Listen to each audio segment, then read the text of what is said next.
आज हूँ आम प्रिय नेता अंशुमान महांती 42तम जन्म जयंती। पटामुंडई विजु जनता दल तांको जन्म जयंती पालन उपलक्षे प्रथम हरपराती मंदिर रे दीप प्रज्वलन करथिले एवं वर्तमान पटामुंडई सब डिविजन मेडिकल रे रोगी माननकु फल बंटन कले एवं समस्त कर्मी समस्ते आमे ईश्वर निकट प्रार्थना करुछु आम नेतांकर दीर्घायु हो एवं तांको राजनैतिक भविष्यत उज्जवलमय हो।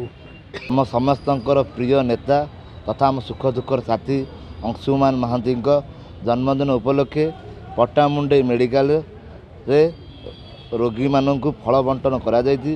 तापर कार्यक्रम राम मंदिर श्रीराम मंदिर रे दीप प्रज्वलन करा जाउछि। तापर अन्यान्य कार्यक्रम अछि। एथिपई तांकु राजनैतिक पथ आगो को भविष्य केमिति उज्जवल हो एति प्रभु जगन्नाथ मोर आराध्य देवता सिद्धि बलदेव जी पाखर प्रार्थना करछि से केमिति सुस्थ रुहंतु दीर्घायु रुहंतु तांको जीवन उज्जवलमय हो। जय जगन्नाथ।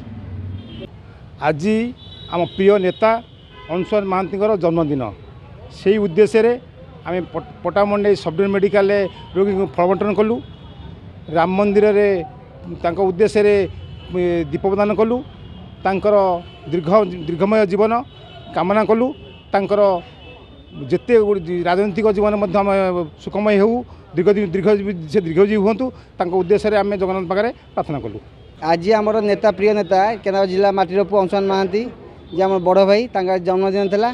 आम मेडिकल प्रोग्राम था फल बंटन खाली नुह आमर वस्त्र बंटन भी अच्छी और राम मंदिर रे दीपदान भी अच्छी।